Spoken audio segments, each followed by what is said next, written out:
how do you see Quixel growing?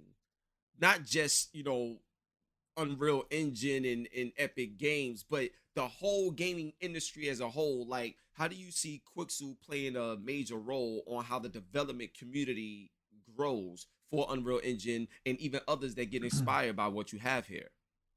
Yeah, absolutely. I mean, we're obviously going to continue to build the library, right? We want to make it as versatile and as diverse as we possibly can, right? Like, so we're constantly filling the library with so many different types of assets from all around the world, right? We have scan teams just on just about every continent, and they're scanning just around the clock, right? So, I mean, that's the thing is that we're always trying to fill the library with what we think is going to be valuable to the development community. And so we listen, right? We try to, listen to what developers are actually asking for, and actually fill the library. We obviously look at the metadata like a lot, right? Because we want to make sure that we understand, what's trending, what are the types of things that people are really gravitating towards as far as like what they're downloading on a day-to-day basis, right? Right. Um, and so, I mean, we want to continue to sort of feed that, right? We want to listen to the community and obviously do cool things and kind of push outside of our comfort zone as well. But I mean, I think the cool thing, right, is like you have these different verticals that are all coming together, kind of using Unreal Engine, right?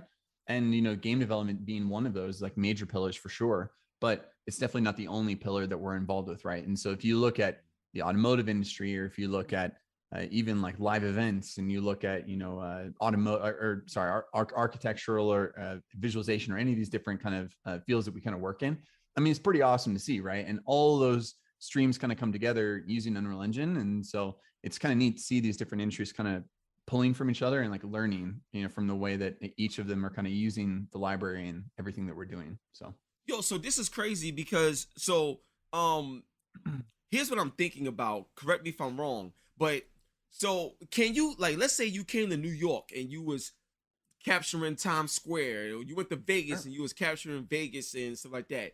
Are these like assets that you can also put into the library as well, or is that like because of those things being special landmarks?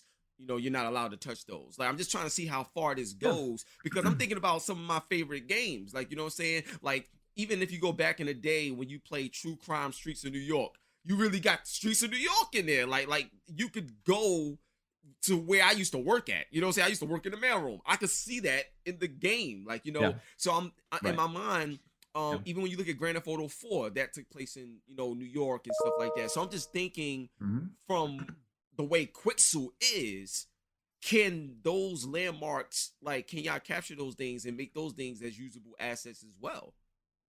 Yeah, no, that's a great question. So, I mean, we do a lot of architectural scanning, right? So, if you just go into the library and you start looking at some of the architectural pieces that we've got, I mean, they're broken down in a modular fashion, which is really amazing, for artists to be able to kind of smash those together and make new buildings and kind of configure it themselves, right?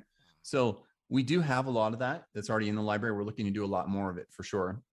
And I That's would say, that's crazy. yeah, I mean, one of the things that's really neat too is that, every once in a while we get the opportunity, to work with companies or organizations that are looking to do some type of historical preservation, right? And that's kind of one of the neat things about photogrammetry, right? Is that we can kind of take an asset that is, or a real world, I call it an asset, but Yeah. a real world object, right? And convert it into something that's usable for games and film, right? And be able to sort of preserve that in a digital sense, I think is something that's actually very appealing to a lot of companies that are looking to do that type of work. So, I mean, just as an example, right? Like, we have a bunch of Roman type of scans that are in the library. And what was cool is that we were able to kind of approach museums and different organizations that were actually looking to have some of those assets stored in like a digital sense, right? And so they allowed us to actually go to those museums, move around the assets. They'd take the ropes down, obviously not touch it or anything like that, or Yeah. change much of what was going on. But I mean, those are the types of things that we're hoping to do a lot more of, because I mean, there are so many amazing kind of private collections or historical elements that we'd love to capture. And with that, I mean, from a legal perspective, we're able to make sure that everything is really clean on the legal side. So nothing you ever need to be worried about is like going to have any copyright issues or anything like that. And so that's another huge part of kind of using the library. That's a massive advantage for sure. See, like, now these are the things that, like, more people need to know about. You know what I'm saying? Just in general, because when it just opens your mind more. Like, you know what I'm saying, with what Quixel can actually offer. as a development tool to use. Like this right here, I didn't even know all of that. Like even when you said about taking certain pieces of buildings and putting it together to create your own building, yo, bro, I didn't even think of that. Like, cause I was thinking about it from a standpoint of just like a static image and just place it. Like, you know what I'm saying? I wasn't thinking Sure. about how you can customize something that already exists and change it to where it's like something new. This is different.